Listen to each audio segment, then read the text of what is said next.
Alors, ce soir, Église, je crois qu'il est important que nous puissions, nous tous, entendre ce message parce que le Seigneur a à nous parler dans sa parole. Amen. Et je prie que la parole de Dieu aujourd'hui touche vos cœurs, qu'elle puisse vous faire comprendre des choses nouvelles, des choses que vous n'avez pas encore assimilées et que vous avez besoin de recevoir dans vos cœurs afin de pouvoir encore grandir, afin de pouvoir croître comme le Seigneur veut que vous puissiez être, parce que le désir de Dieu est que nous tous ici présents, nous devenions la stature parfaite de Jésus-Christ. Amen. C'est le désir de Dieu. Dieu veut nous perfectionner et Dieu veut que l'on devienne la stature parfaite de Jésus-Christ. Amen. Gloire à Dieu. Alors, le Seigneur m'a parlé en moi-même il y a mercredi, il me semble, mercredi soir, et le Seigneur me faisait comprendre que nous avons besoin d'être une église équilibrée. Alors, on peut parler et avoir des messages sur la puissance, mais on doit aussi avoir des messages sur comment nous comporter et comment être pour le Seigneur. Parce que je crois que si nous avons la puissance, mais que nous n'avons pas le caractère de Christ, cela ne sert à rien. Oui ou non? Donc nous avons besoin d'avoir la puissance, mais nous avons aussi besoin d'avoir le caractère de Jésus-Christ en nous. Oui ou non? Amen. Et alors l'intitulé de mon message ce soir est « Comment devons-nous être ensemble ?» Parce que nous sommes ensemble. Nous sommes une église, nous sommes une assemblée de frères et de sœurs, nous sommes une assemblée de personnes qui nous rencontrons peut-être aussi dans la rue, mais nous devons savoir comment nous devons être ensemble, parce que nous devons nous comporter comme des ambassadeurs réellement de Jésus-Christ. Amen. Gloire à Dieu. Alors excusez-moi, je vais me permettre d'éteindre la clim, parce que pour ma gorge, c'est vraiment pas très agréable. Je ne pense pas qu'il fasse vraiment très chaud ce soir. Donc, vous pouvez ouvrir, je pense, les portes, s'il vous plaît. Si vous avez chaud, ce sera mieux ainsi. Laissons ça pour les grosses périodes d'été. Oui ou non? Vous êtes d'accord? Merci. Merci de votre compassion pour moi. Alors, voici ce que la parole de Dieu nous dit. La Bible nous dit dans 1 Pierre 2, le verset 5.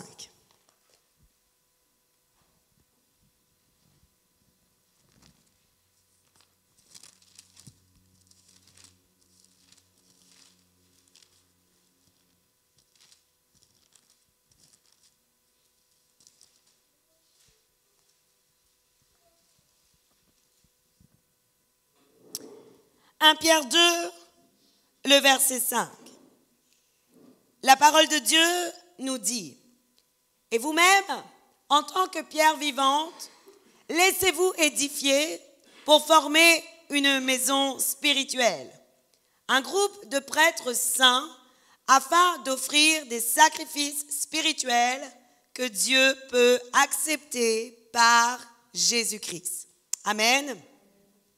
Dans la version Louis II, la Bible nous dit, « Et vous-même, comme des pierres vivantes, édifiez-vous pour former une maison spirituelle, un saint sacerdoce, afin d'offrir des victimes spirituelles agréables à Dieu par Jésus-Christ. » Amen. Ce soir, Église, dans le « Comment devons-nous être ensemble », nous allons parler beaucoup de l'édification. Parce que la parole de Dieu nous dit, édifiez-vous pour former une maison spirituelle. Le verbe édifier signifie bâtir un ensemble architectural ou faire une construction. Et le mot grec d'édifier est oikod homeo, qui signifie encourager à la croissance dans la sagesse, l'affection, la grâce, la vertu, la sainteté et les bénédictions. Donc, édifier veut dire encourager à la croissance. Amen. Gloire à Dieu. Et Église, j'aimerais vous dire que le but de l'édification, c'est en vue de faire de nous des chrétiens solides. Pourquoi la Bible nous parle d'édifier? Pourquoi la Bible nous parle de nous édifier? L'objectif de la parole de Dieu, de l'édification, c'est de nous rendre solides, de nous rendre des chrétiens matures. Et la Bible nous dit dans Éphésiens 4, le verset 14, voilà ce que la parole de Dieu nous dit.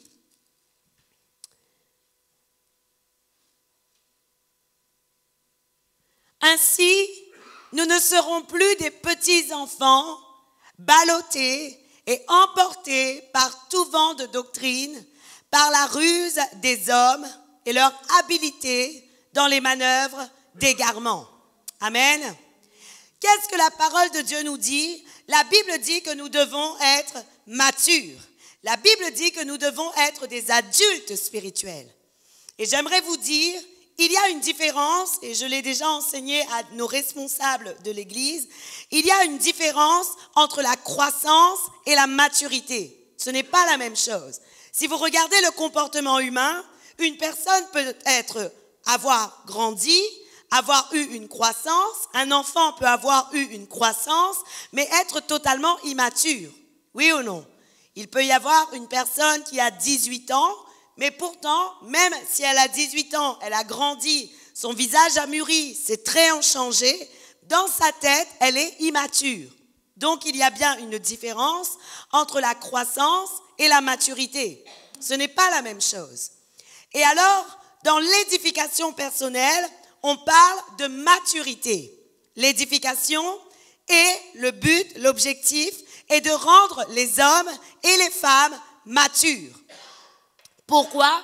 Comme je viens de vous dire, l'objectif même, selon la parole de Dieu, est de ne plus être des petits enfants ballottés et emportés par tout vent de doctrine. Autrement dit, afin que, avec votre maturité ou de par votre maturité spirituelle, vous soyez ensuite capables de discerner ce qui vient réellement de Dieu et ce qui ne vient pas de Dieu. Afin que vous soyez capables de comprendre des messages parfois durs à comprendre et de pouvoir avoir réellement le discernement de l'Esprit de Dieu en vous. Et ça, c'est l'objectif et c'est le but de la parole de Dieu. Amen. Alors, j'aimerais vous dire, Église, que Dieu se sert de notre diversité pour nous faire grandir. Et j'aimerais insister là-dessus parce que parfois, nous, en tant qu'enfants de Dieu, en tant que personnes, individus, nous pouvons nous dire, oui, mais telle personne ne me ressemble pas. Telle personne ne parle pas comme moi. Telle personne ne pense pas comme moi. Telle personne n'agit pas comme moi. Et au lieu d'essayer à chercher la richesse de la différence, qu'est-ce qu'on fait en général? On commence à se fermer, on commence à couper le dialogue, on commence à ne pas s'intéresser à l'autre et malheureusement, cela crée des barrières. Et pourtant, Dieu utilise la diversité des uns et des autres afin de faire grandir son corps. Il y a un homme de Dieu, je disais ça à l'enseignement des couples samedi dernier, il y a un homme de Dieu qui disait, sur le corps humain, les deux seuls membres qui sont différents servent à produire la vie. En parlant du sexe de l'homme et du sexe de la femme. Les autres membres sont à peu près similaires, oui ou non? Mais il y a deux membres qui sont différents et ce sont les deux membres qui servent à produire quelque chose, à produire la vie. Et cet homme de Dieu le disait afin de dire que nous ne devons pas négliger la différence. Nous ne devons pas mépriser la différence et mépriser la diversité.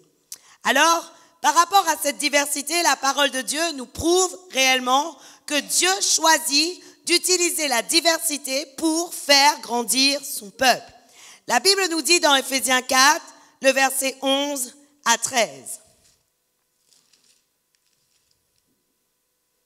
Je vais lire la version Louis II.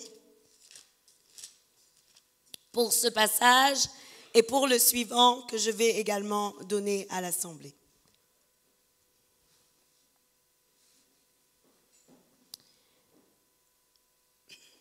La parole de Dieu nous dit dans Éphésiens 4, à partir du verset 11, « Et il a donné les uns comme apôtres, les autres comme prophètes, les autres comme évangélistes, les autres comme pasteurs et docteurs, pour le perfectionnement des saints en vue de l'œuvre du ministère et de l'édification du corps de Christ, jusqu'à ce que nous soyons tous parvenus à l'unité de la foi et de la connaissance du Fils de Dieu, à l'état d'homme fait, à la mesure de la stature parfaite de Christ. » Amen.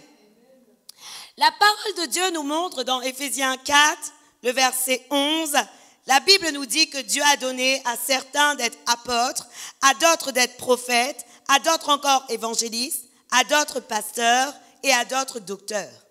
Ce qui veut dire que pour son œuvre, Dieu a voulu qu'il y ait différents services, différents ministères, mais que pas tous ne servent dans la même disposition. Oui ou non? Alors, Dieu nous prouve bien qu'il utilise la diversité pour pouvoir commencer à construire une œuvre d'excellence avec son peuple. Et voilà pourquoi, Église, nous ne pouvons pas mépriser les différents ministères.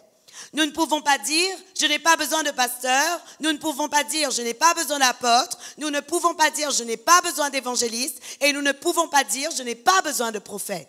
C'est absolument impossible de le dire, et si tu le dis, c'est que tu es dans un mensonge du diable.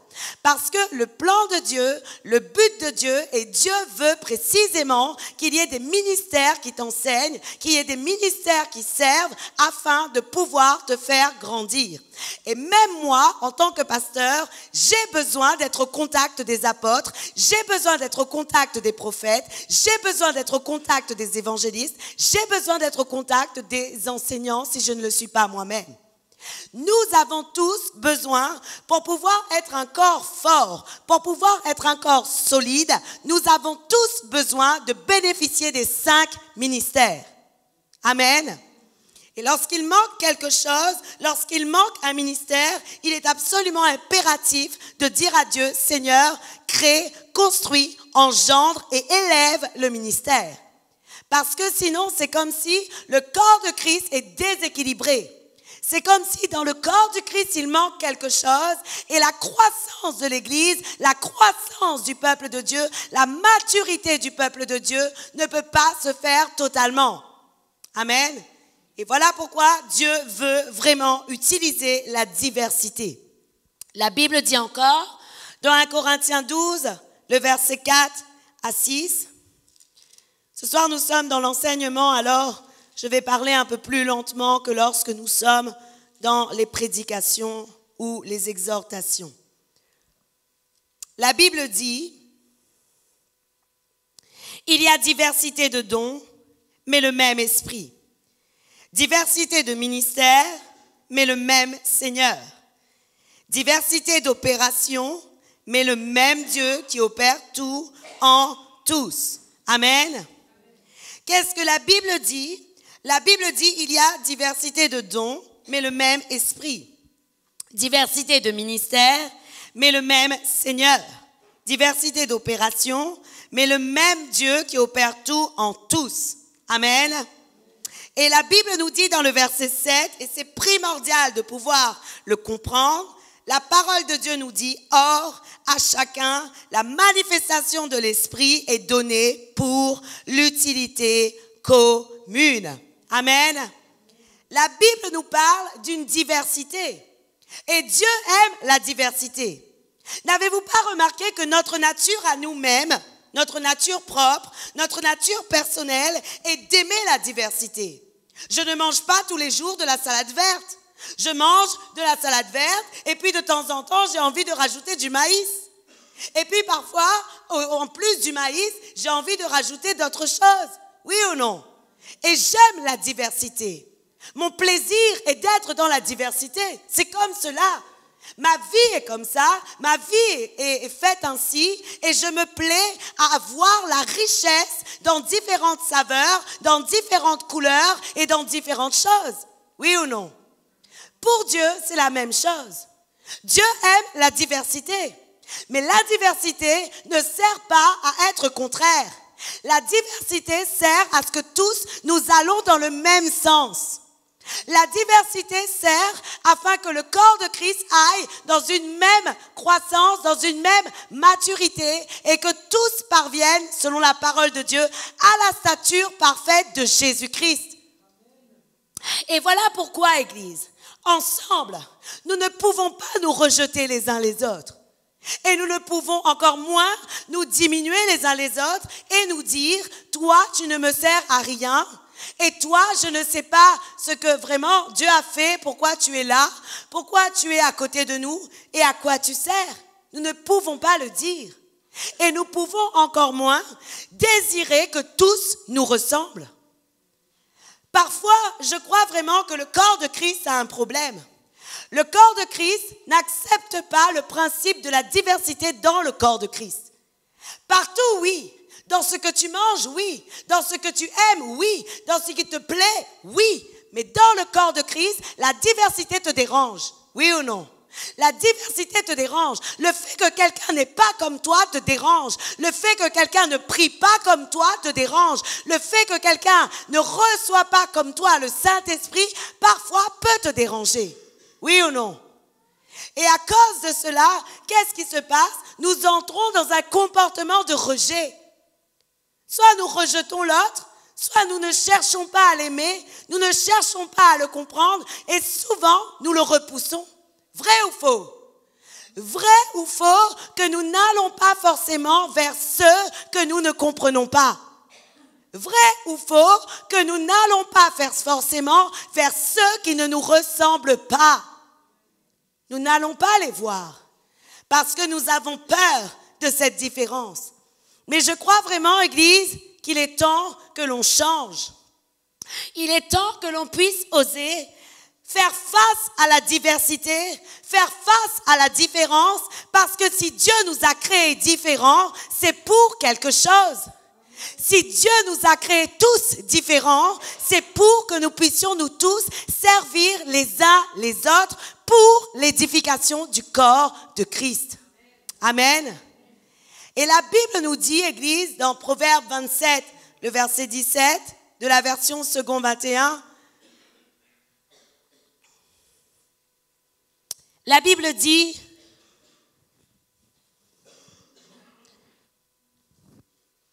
tout comme le fer aiguise le fer, l'homme s'aiguise au contact de son prochain. Amen. Voyez-vous, Église, les matériaux même, le fer, le matériau du fer, je ne connais pas moi personnellement un autre matériau qui peut le travailler que le fer lui-même.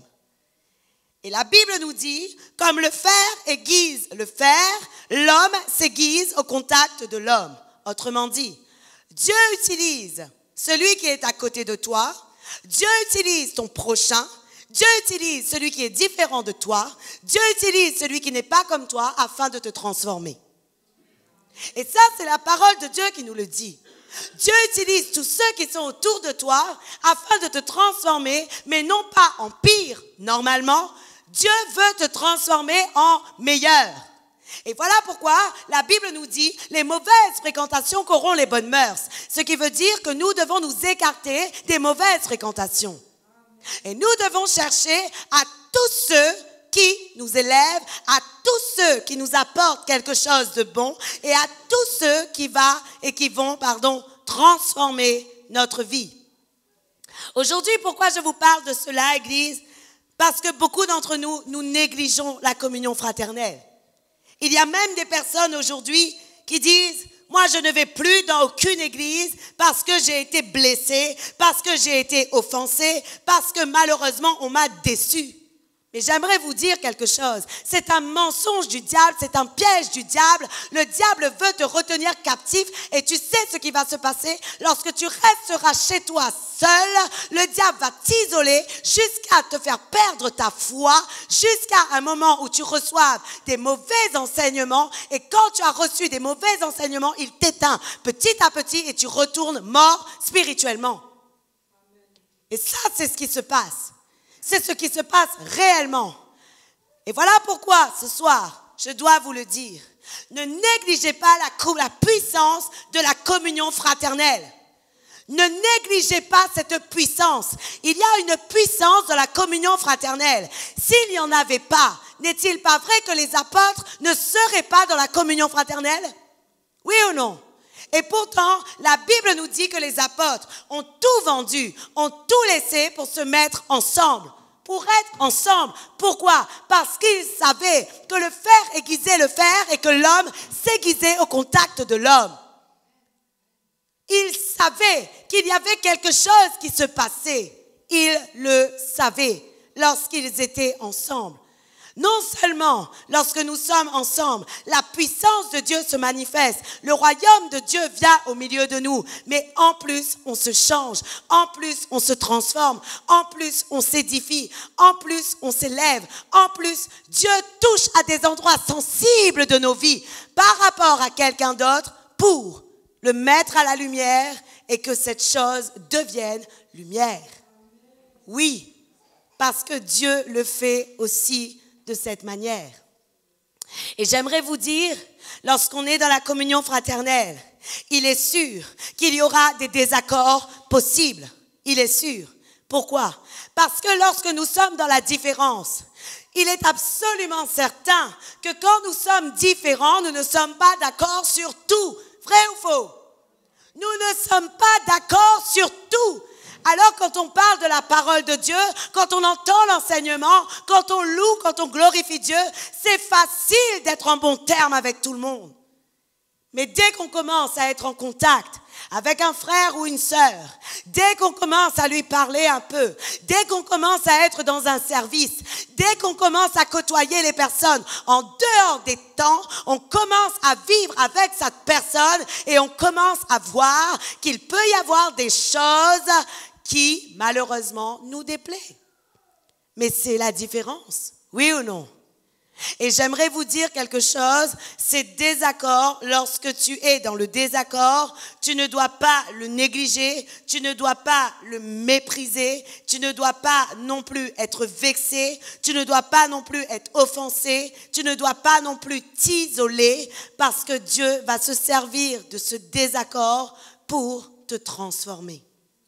Je vous le dis, Église, il est trop facile pour un homme et une femme de dire « Je suis sage, je ne me mets jamais plus en colère, je suis tout le temps en paix, je suis tout le temps dans la maîtrise de soi quand je reste chez moi et que je ne viens jamais au contact des autres. » Il est facile de dire ces choses. Il est facile de dire, Seigneur, gloire à Dieu. Tu m'as transformé, tu m'as rendu sage, tu m'as rendu maîtrisé, tu m'as rendu vraiment doux, tu m'as rendu bon, tu m'as rendu amour.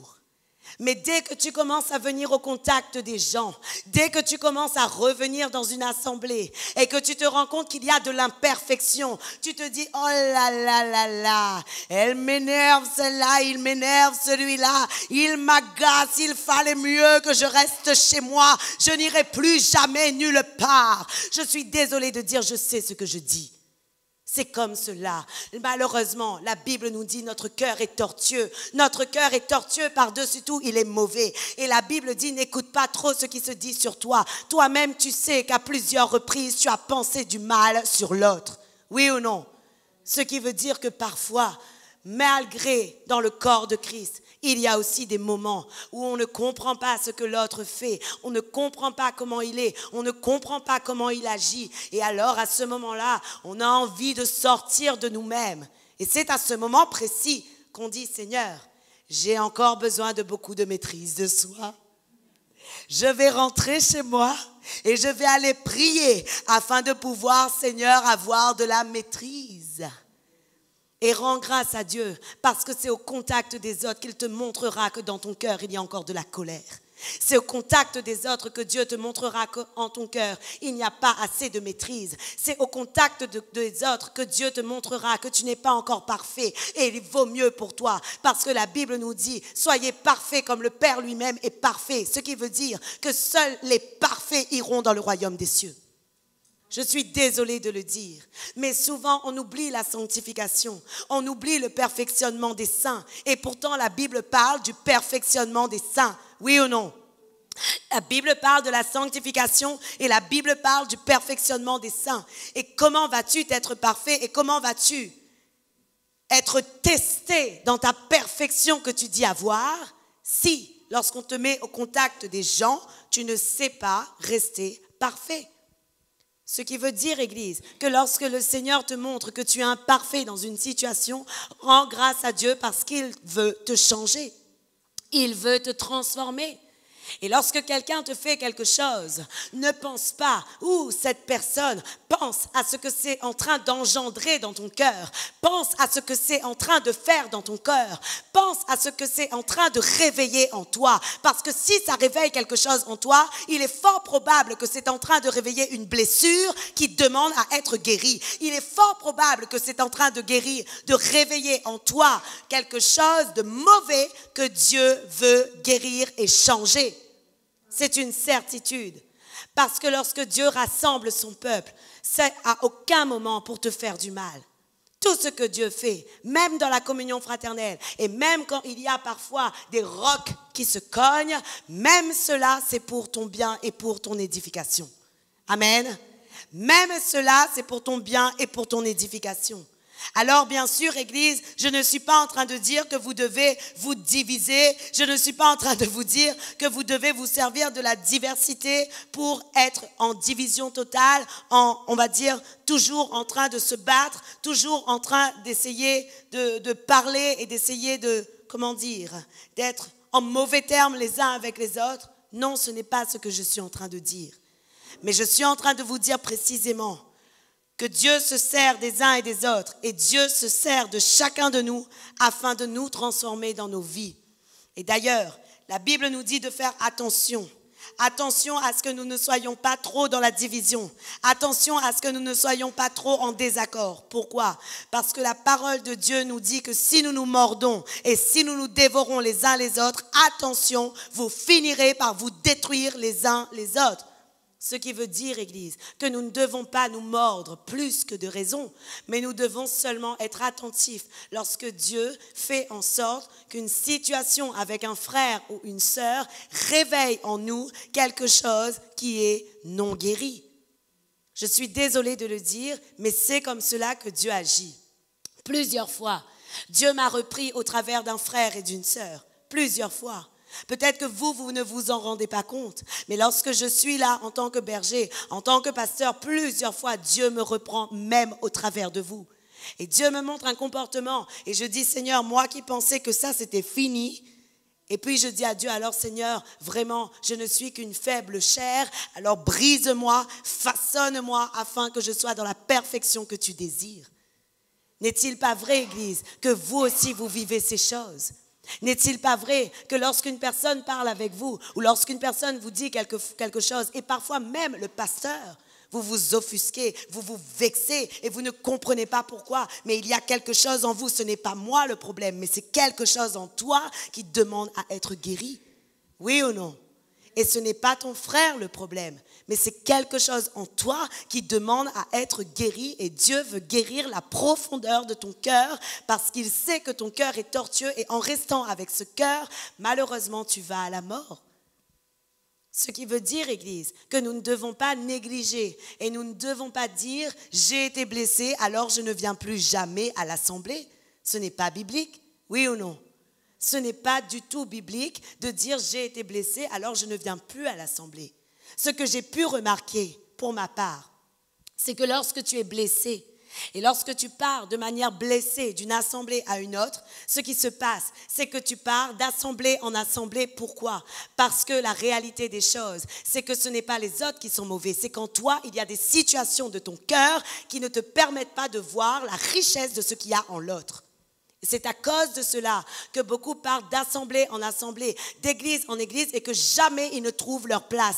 Jamais ils ne trouvent leur place parce qu'en eux, Dieu veut depuis longtemps qu'ils changent des choses, mais jamais ils ne se posent la question, c'est peut-être moi le problème et c'est peut-être que je dois changer, c'est peut-être que je dois m'améliorer et c'est peut-être que l'Esprit de Dieu a un travail à faire avec moi. Il serait tellement meilleur que les gens commencent à se poser la question, ne suis-je pas par là le problème? Oui ou non? Pourquoi à chaque fois voir que le problème vient des autres? Pourquoi à chaque fois voir que le problème c'est de mon frère ou de ma sœur? Pourquoi ne pas se remettre soi en question? Parce que le but de Dieu est de te perfectionner. Oui ou non? Mais souvent, nous sommes là à dire, c'est peut-être l'autre le problème. Il est plus facile de changer l'autre quand tu ne veux pas te changer toi. Oui ou non? Il est plus facile de corriger l'autre quand tu ne veux pas toi-même être corrigé. Oui ou non? Il est plus facile de dire à l'autre, toi non, ne me parle pas trop, tu comprends, quand tu me parles, ça me dérange. Et que l'autre ne vienne plus te voir que de te dire non, si cette personne me parle aussi durement, c'est parce que j'ai quelque chose en moi qui m'empêche de voir sa beauté en elle, mais je veux à présent la voir et je veux comprendre pourquoi Dieu se sert d'elle. Amen. Parce que chacun de nous, nous sommes, comme je vous l'ai déjà dit, le vase d'honneur de Dieu. Nous sommes le vase de Dieu. Nous pouvons être un vase de pierre, mais nous pouvons aussi être un vase d'honneur. Mais nous appartenons à Dieu. Et si chacun de nous aujourd'hui, Dieu se sert de nous pour mettre une diversité de dons en nous, une diversité de services en nous, une diversité de ministères en nous, cela veut dire que chacun de nous, nous sommes importants. Amen. Regarde ton frère, regarde ta sœur à côté de toi et dis-lui, quelle valeur tu as.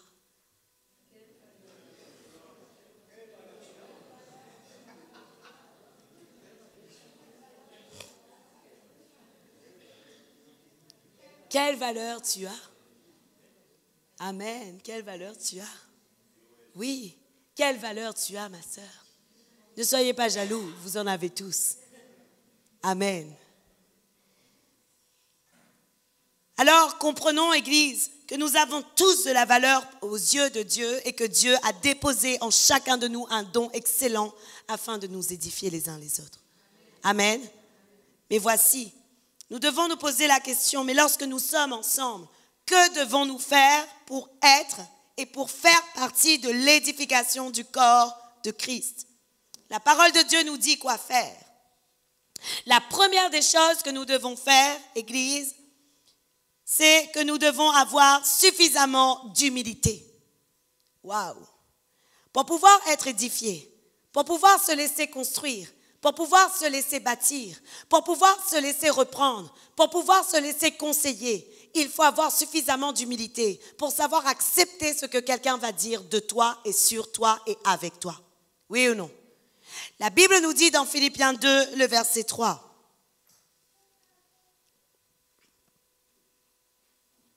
La Bible dit que chacun de vous, dans la deuxième partie de ce verset, ne faites rien par esprit de rivalité ou par désir d'une gloire sans valeur, mais avec humilité, considérez les autres comme supérieurs à vous-même. Amen. Dans la version Louis II, la Bible dit, dans la deuxième partie du verset, que chacun de vous fasse regarder les autres comme étant au-dessus de vous-même. Et dans la version Martin, j'aime beaucoup cette version, elle est vraiment belle. La Bible dit, mais que par l'humilité de cœur, l'un estime l'autre plus excellent que soi-même. Waouh! La version Martin est vraiment riche, elle est vraiment excellente. Elle dit que par l'humilité de cœur, l'un estime l'autre plus excellent que soi-même. Amen. Autrement dit, lorsque tu es au contact de l'autre, avant de recevoir comme un reproche ce qu'il va te dire, avant de recevoir comme quelque chose de mauvais ce qu'il va te dire, pense qu'en réalité, il est plus excellent que toi, parce que c'est ce que la parole de Dieu nous dit. et que dans son excellence, il a des grandes choses à apporter à ta vie. Et lorsque nous allons commencer à changer de mentalité, lorsque nous allons commencer à changer notre manière de voir, vous allez voir que les autres vont vous apporter beaucoup de choses en vous. Et vous allez voir que les autres, et que Dieu va se servir des uns et des autres pour produire beaucoup de choses excellentes en vous. Amen. Avez-vous déjà remarqué, parfois vous ne connaissez pas une personne, mais cette personne vous agace au possible. Vous ne la connaissez pas, mais rien que sa présence vous agace. Vous ne comprenez pas pourquoi elle vous agace. Oui ou non? Vous êtes là dans sa présence et limite quand elle parle et qu'elle respire, tu as envie de partir. Mais la réalité, ce n'est pas que cette personne est mauvaise. C'est qu'en toi, il y a quelque chose qui n'accepte pas le reflet que la personne est en train de te montrer de quelque chose de toi qui n'est pas forcément bien. Et je vous le dis parce que souvent j'en ai fait l'expérience. Je suis quelqu'un d'assez caractériel. Je suis quelqu'un vraiment, je ne me laisse pas faire. Dieu merci, le Seigneur m'a changé. Mais autrefois, j'étais de cette manière. Et dès que je rencontrais une personne d'aussi caractérielle que moi, cette personne m'agaçait, je ne comprenais pas pourquoi. Et j'étais là à me dire vraiment, il faut que je sorte, elle et moi, pas un grain de sel avec. Mais la réalité, c'était que j'étais comme ça. Et parce qu'elle me montrait ce que j'étais et que je ne voulais pas voir, que je devais changer, cela me dérangeait, alors je ne voulais plus être au contact de ce genre de personnes. Un jour, Dieu m'a dit, regarde, je te montre ton miroir. J'ai dit, Seigneur, quoi? Ça, c'est moi? Je suis comme cela? Je suis comme cela? Si je suis comme cela, moi, pas par rapport à l'autre, mais Dieu m'a parlé de moi. Si je suis comme cela, je disais à Dieu, Seigneur, brise-moi, change-moi, façonne-moi, parce que je sais que tu me vois vraiment horrible. Et alors, à ce moment-là, j'ai dit à Dieu, Seigneur, ok, fais de moi ce que tu veux que je sois. Et je rends grâce à Dieu, Dieu m'a changé, Dieu a transformé ma vie. Je rends grâce à Dieu parce que j'ai eu l'humilité de pouvoir m'incliner et de dire à Dieu, Seigneur, brise-moi, façonne-moi comme tu veux, parce que je sais que je ne suis pas la personne que tu veux que je sois. Et aujourd'hui, je te le dis, et l'humilité. Lorsque tu veux être dans l'édification du corps du Christ, tu es obligé d'avoir l'humilité. Parce que sinon, tu ne recevras pas les conseils que les uns et les autres veulent te donner. Souvent, les uns et les autres sont de bonnes intentions. Mais toi, tu ne peux pas recevoir parce qu'en toi, tu n'arrives pas à recevoir les conseils des autres. Tu sais que tu sais que tu sais que tu sais et tu n'as rien à recevoir des uns et des autres. Mais malheureusement, Dieu veut que nous ayons suffisamment d'humilité afin de considérer les autres comme plus excellents que nous. La Bible ne dit pas bon, la Bible dit excellent, plus excellent que nous. Connaissez-vous le niveau de l'excellence? Le niveau de l'excellence est que tout est excellent, tout soit aligné, tout soit bien fait, tout soit bien écrit, tout soit beau, tout soit bien posé. Le niveau de l'excellence est un niveau supérieur de ce qui est bien. Amen. Lorsque tu as 15, on te dit que c'est bien. Lorsque tu as 20, on te dit que c'est excellent. Oui ou non? Le niveau de l'excellence est totalement différent. Et la Bible nous dit, considérez les autres comme étant excellents, plus excellents que vous. Ayez l'humilité de considérer les autres comme étant plus excellents que vous. Ça ne veut pas dire que vous devez vous écraser. Ça ne veut pas dire que vous devez considérer que vous n'êtes rien. Ce n'est pas ça. Mais de même que vous considérez les autres comme plus excellents que vous, de même les autres doivent vous considérer comme plus excellents qu'eux. Autrement dit, si vous considérez les autres comme plus excellents que vous et que les autres vous considèrent comme plus excellents d'eux, vous êtes égaux? Oui ou non? Oui ou non? Et la parole de Dieu est comme celle-là. Si vous considérez les autres comme plus excellents que vous et que les autres vous considèrent comme plus excellents qu'eux, vous êtes égaux. Et c'est ce que Dieu veut. Dieu veut que nous soyons des égaux. Mais Dieu veut que nous soyons aussi dans l'humilité de considérer les autres comme excellents. Et de même que les autres te considèrent comme excellents, de même tu dois considérer les autres comme excellents. Et c'est à cela que tu seras dans l'édification. C'est comme cela que tu seras dans l'édification. Amen. La deuxième chose que tu dois faire après avoir dit, je reçois le conseil, je suis dans l'humilité, je considère les autres comme plus excellents que moi, il faut vraiment le recevoir. Parce que c'est facile de dire, moi je reçois les conseils de tout le monde. Et lorsque quelqu'un vient te dire, ma sœur, la dernière fois, tu sais, tu as parlé un peu fort, il faudrait changer un peu ta manière de faire. Qui elle est, elle? Et quand elle écrit, qu'est-ce que je lui dis? Est-ce que quelqu'un lui parle? Est-ce que quelqu'un vient lui dire de baisser le ton? Oui ou non?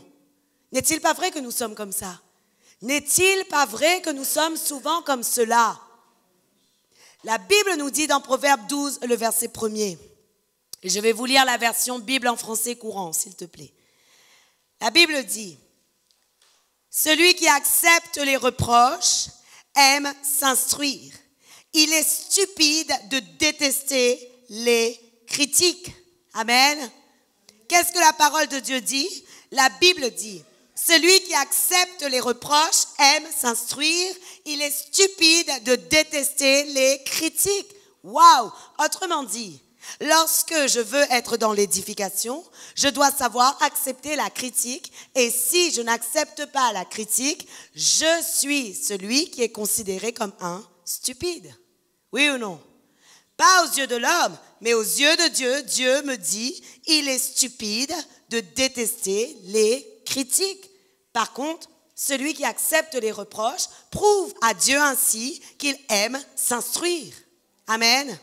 Mais voilà, Église, j'aimerais vous le dire et j'aimerais vous donner un conseil pour pouvoir être dans l'édification. Vous ne devez pas accepter toutes sortes de reproches. Vous devez accepter seulement les reproches qui vous édifient vraiment. Seulement les reproches qui vous édifient vraiment. Parce que parfois, certaines personnes parlent injustement. Oui ou non? Parfois, certaines personnes parlent injustement. Parfois, certaines personnes disent des choses injustement. Et vous devez savoir accepter les reproches qui vous édifient, ceux qui vous changent, ceux qui vous font prendre conscience de quelque chose, dont l'objectif est de vous faire prendre conscience de quelque chose. Voilà pourquoi, lorsque quelqu'un dit « j'ai quelque chose à te le dire », fais-lui passer par un filtre. Lorsqu'une personne te dit « j'ai quelque chose à te dire », fais-lui passer par un filtre. Et je vais vous donner ce filtre. C'est un filtre que moi, maintenant, j'utilise. Et vous savez pourquoi? Parce que trop longtemps, j'ai laissé des gens parler sur ma vie alors qu'ils n'avaient rien à dire, rien qui m'édifiait, rien qui me servait. Et à cause de cela, au lieu de me faire avancer, ça me faisait reculer. Alors, j'ai dit non. Maintenant, je te ferai passer par un filtre. Et voilà le filtre. Tu dois lui demander d'abord, est-ce que ce que tu vas me dire est vrai et vérifié? La première question que tu dois lui poser. La deuxième, est-ce que c'est honorable? La troisième, est-ce que c'est digne d'approbation selon la parole?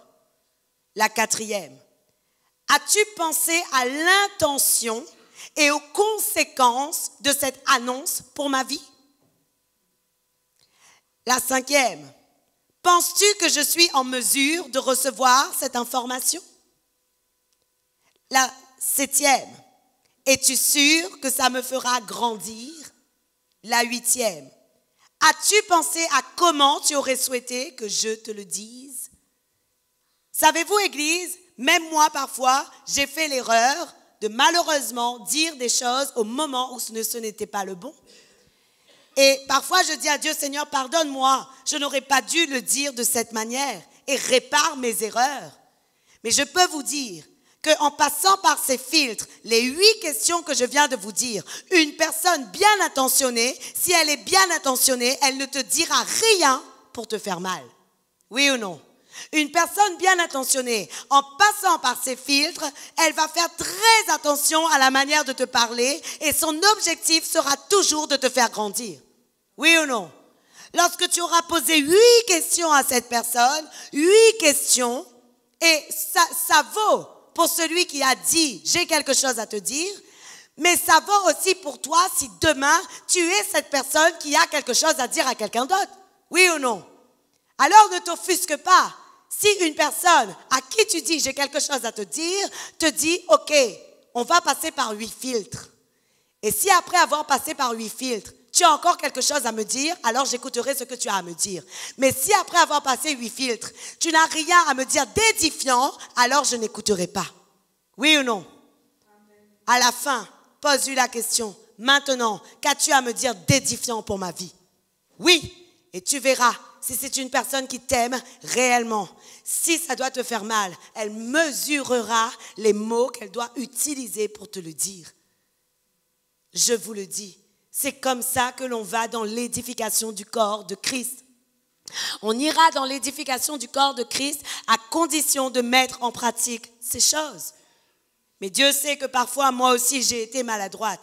Pour tous ceux pour qui j'ai été maladroite dans ma manière de faire, je vous demande de me pardonner, vraiment. Parce que mon objectif n'a jamais été de vous faire mal.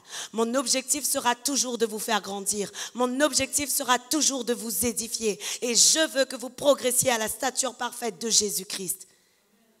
Amen. Alors je vous le dis, je n'ai pas honte de vous dire, pardonnez-moi si à un moment de vos vies, j'ai parlé dans votre vie et je vous ai fait mal. Parce que c'est aussi comme ça que l'Église de Jésus-Christ va grandir. Oui ou non? Et je crois vraiment, Église, que l'édification du corps du Christ ne peut se faire seulement de cette manière. La troisième chose que nous devons avoir, lorsque nous voulons faire partie de l'édification, nous devons faire preuve de beaucoup de sagesse. Amen. La Bible dit dans Jacques 3, le verset 17. Oh, vous, quand il y a exhortation, amen, ouais, amen. Quand il y a enseignement, perfectionnement, sanctification, on est un peu moins dynamique. Oui ou non? Et ce n'est pas grave. Je sais que vous vous nourrissez. Mangez, mangez. Jacques 3, le verset 17, la Bible nous dit que la sagesse d'en haut est premièrement pure, ensuite pacifique, modérée, conciliante, pleine de miséricorde et de bons fruits, exempte de duplicité et d'hypocrisie. Église, j'aimerais te dire vraiment que dans l'édification du corps de Christ, la sagesse d'en haut est primordiale pour ta vie. Une personne qui veut édifier les autres, une personne qui veut lui-même être édifiée, doit avoir la sagesse d'en haut. La sagesse qui est pure, qui est pacifique, qui est douce, qui est conciliante, qui est pleine de bons fruits, qui est sans parti pris et sans hypocrisie. Et vous savez pourquoi, Église? Parce que la parole de Dieu nous dit que cette sagesse-là, elle est exempte de méchanceté et elle permet réellement de savoir parler avec justice et de rester dans la vérité en tout temps. La sagesse de Dieu est une sagesse, je vais répéter ce que je viens de vous dire, est une sagesse qui nous permet d'être exempte de méchanceté, avoir horreur, de la méchanceté. La sagesse de Dieu nous permet d'agir et de parler avec justice et de rester toujours dans la vérité.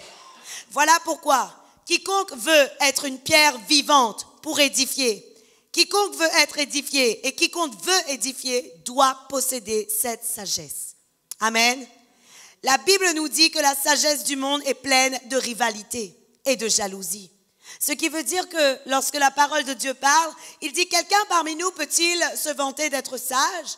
Qui le montre par les œuvres qu'il accomplit avec justice. » Mais parfois, Église, et moi-même, autrefois, je disais « Seigneur, je dois avoir un peu de sagesse. » Et quand je voyais en moi qu'il y avait un peu de rivalité, je disais « Non, tais-toi. » Tant qu'il y a encore cette racine de rivalité, il n'y a pas de sagesse. Lorsque tu verras quelqu'un grandir, avancer, croître et réussir, et que tu seras dans la joie, tu pourras dire « Waouh, quelle sagesse tu as eue !» Et c'est la vérité. Parce que les personnes en général, ils sont pour dire « Moi, je suis pour l'édification du corps du Christ. » Et dès qu'il y a quelqu'un qui progresse plus que lui, il commence à écraser celui qui progresse. Oui ou non? Donc, il lui manque quelque chose. Il lui manque la sagesse qui est pure, pacifique, douce, pacifique, douce et, Vous pouvez me donner l'autre. Et conciliante. Amen. Il manque cette sagesse. Et je crois vraiment, Église, que chacun de nous, nous devons aspirer à l'avoir. Et si nous voyons des racines de mal en nous, nous devons dire à Dieu, Seigneur, donne-moi cette sagesse. D'ailleurs, la Bible dit, si quelqu'un manque de sagesse, qu'il la demande parce que Dieu donne généreusement et avec abondance. Alors, il y a des personnes, lorsqu'ils enseignent cela, ils disent que c'est parce que nous n'avons besoin de rien demander d'autre. Mais moi, je ne crois pas. Lorsque je manque d'amour, je dois demander à Dieu, Seigneur, produis en moi l'amour. Lorsque je manque de patience, je dois dire à Dieu, Seigneur, produis en moi la patience. Mais pourquoi la Bible insiste sur le fait que si on manque de sagesse, il faut la demander à Dieu? Parce que la sagesse était avec Dieu avant nous et que la sagesse est capitale et elle doit faire partie de notre vie de manière prioritaire. La priorité qu'on doit chercher est la sagesse de Dieu. D'ailleurs, la Bible nous dit que les rois agissent avec la sagesse. Les rois discernent avec la sagesse. Et nous devons, Église, pour pouvoir régner et pour pouvoir être dans un niveau de maturité, d'excellence, nous devons avoir la sagesse que Dieu a lui-même. Amen. Jésus-Christ, selon la parole de Dieu, était la sagesse. Savez-vous que Jésus est la sagesse? Jésus est la sagesse. La Bible nous définit Jésus comme étant la sagesse. Allez, on va regarder cela. Je vois des gens qui disent, ah bon? Proverbe 8, le verset 22, il me semble, parce que je ne suis pas dans les proverbes.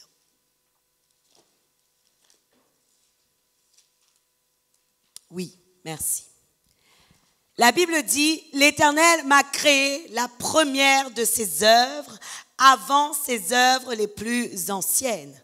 Et qu'est-ce que la parole de Dieu nous dit de Jésus-Christ? La Bible nous dit qu'il était déjà avec Dieu avant le commencement de toutes choses. Oui ou non? Alors, qui est la sagesse? La sagesse s'appelle Jésus-Christ. Amen. Gloire à Dieu. La quatrième chose à faire pour pouvoir être une pierre édifiante, nous devons être un encouragement pour les autres. Amen. 1 Thessaloniciens 5, le verset 11.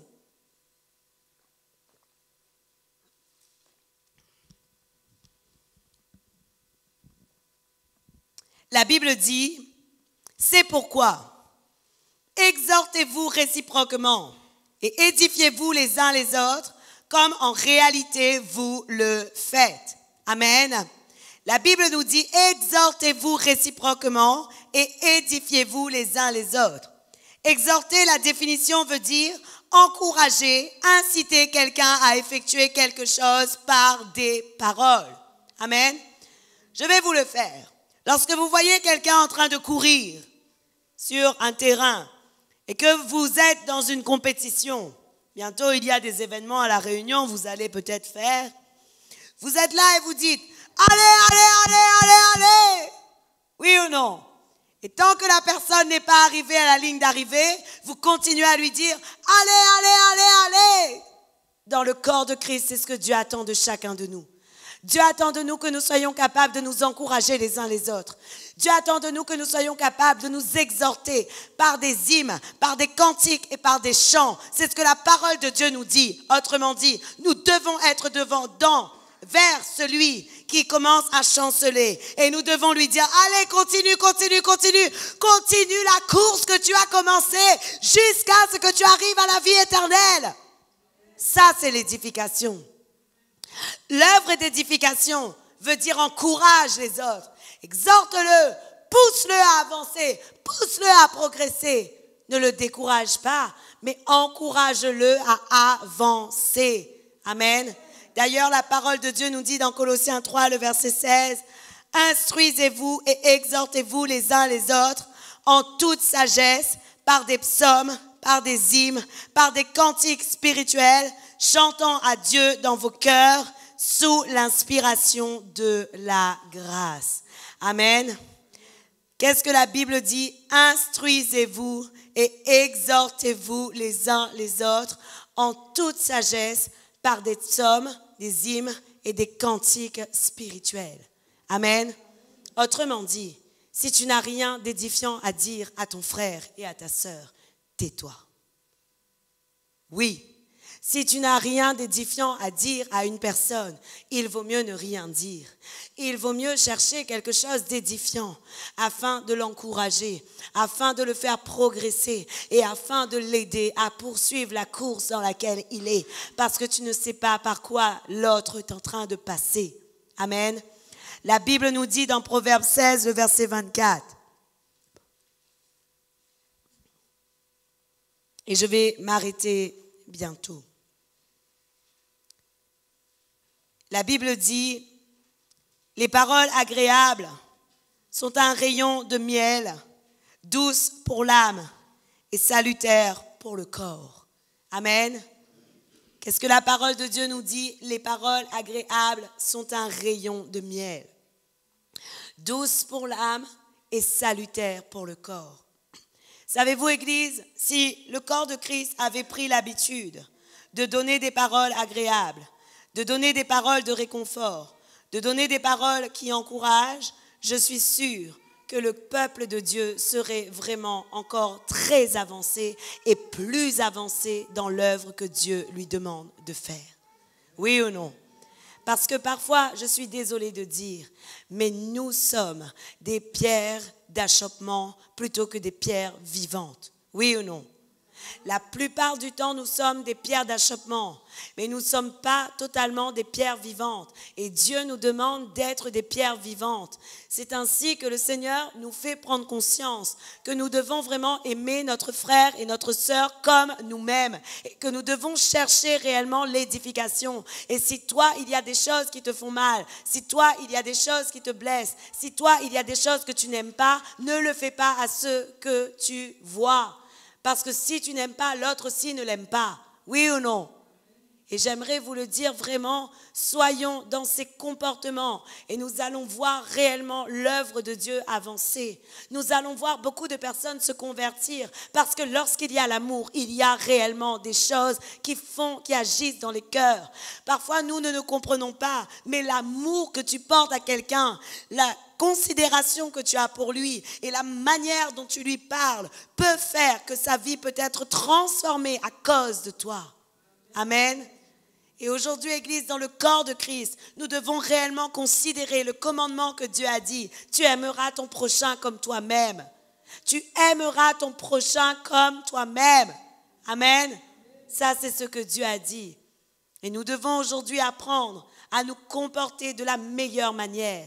Bien entendu, vous allez faire des erreurs, mais j'aimerais vous dire, nous en faisons tous et nous apprenons de nos erreurs et Dieu va nous perfectionner. Mais si jamais nous entendons ce genre de message, nous ne saurons pas quoi faire. Mais aujourd'hui, je vous le dis, vous devez commencer à considérer votre manière d'agir afin de devenir et d'être des pierres vivantes.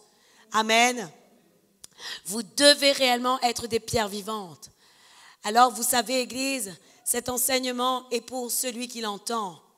Mais il ne suffit pas de dire, ou l'a entendu ou l'a dit, parle à moi avec des paroles douces et agréables comme du miel. Il s'agit de le faire également. Parce que c'est trop facile de demander à l'autre de faire quelque chose si toi-même tu ne le fais pas. Oui ou non? Non seulement il faut le dire, mais en plus il faut le faire. Non seulement tu dois te le dire et tu dois dire à l'autre, tu sais, on nous a dit de nous parler avec des paroles douces et agréables. Mais cela ne veut pas dire que lorsqu'il faut être un peu dur, nous ne devons pas aussi être durs. Oui ou non? Nous devons agir avec justice. Mais ce que je suis en train de vous dire, c'est seulement comment faire pour être un encouragement pour les autres. Mais parfois, je suis désolée de dire, nous devons aussi être dans la correction. Alors si parfois je vous parle et que je vous dis « Église, changez de comportement », ne vous offusquez pas, parce que c'est à cause que Moïse a laissé le peuple faire qu'il n'est pas entré en terre promise. Oui ou non? Ce qui veut dire, nous devons être équilibrés. Amen. Nous devons être équilibrés. Amen. Enfin, j'aimerais conclure. Je veux conclure avec ce passage d'Hébreux 10, le verset 24 à 25.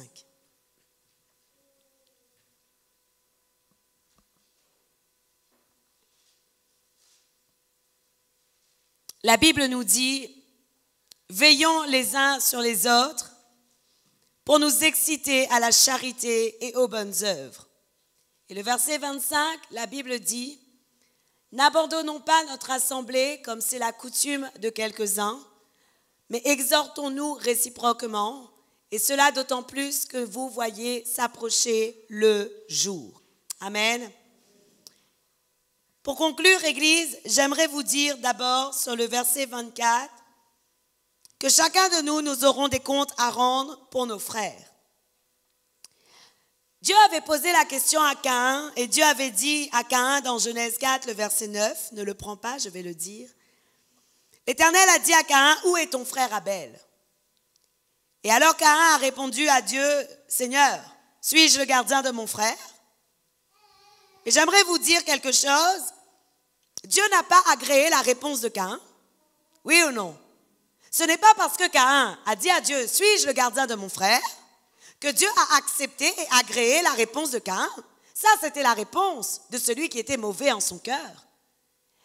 Et alors Dieu a dit, à cause de cela, tu seras banni de la terre que je vous avais donnée. Mais vous savez, Église, viendra un jour où Dieu nous demandera des comptes pour nos frères. Dieu nous demandera des comptes pour ceux qui sont à côté de nous. Et Dieu nous dira, où est ton frère? Alors, bien entendu, on ne peut pas obliger les personnes à rester dans cette église. Ce n'est pas possible. On ne peut pas leur dire, bon, tu viens, je t'attache avec un cadenas sur une chaise, tu ne sors plus parce que demain, j'aurai à rendre des comptes pour toi. Jamais. Chacun de nous, nous sommes libres, oui ou non? Mais nous ne devons pas être le sujet d'achoppement de l'autre. Nous ne devons pas être celui qui avons tué notre frère. Nous ne devons pas être celui qui a tué notre frère. Si nous avons tout fait dans l'amour, si nous avons tout fait dans le but d'édification, si nous avons tout fait et que notre conscience ne nous accuse pas, que l'Esprit de Dieu ne nous accuse pas, que l'Esprit de Dieu ne nous dit pas « va lui demandons pardon », si nous avons tout fait selon Dieu, alors nous n'aurons pas de compte à rendre pour ces choses. Mais si nous avons été le tueur, je parle de manière spirituelle, de notre frère, je suis désolée de dire, mais nous aurons des comptes à rendre pour ce frère. Oui ou non? Et je veux vous le dire vraiment, voilà pourquoi la parole de Dieu nous dit, veillons les uns sur les autres pour nous exciter à la charité ou à l'amour et aux bonnes œuvres. Le verset 25 nous dit, n'abandonnons pas notre assemblée comme c'est la coutume de quelques-uns. Alors, je ne vais pas rentrer dans toute cette doctrine qui dit tu es obligé de rester dans l'église, ce n'est pas ce que je veux dire. Personnellement, Dieu vous a confié à moi et aujourd'hui, je rends grâce à Dieu pour cela. Si demain vous ne venez plus, j'en serai triste, vraiment, parce que je sais que j'ai une responsabilité de veiller sur vous et que Dieu m'a confié une mission, vous encourager, vous enseigner et vous instruire selon sa parole. Mais je ne peux obliger personne de rester là, oui ou non?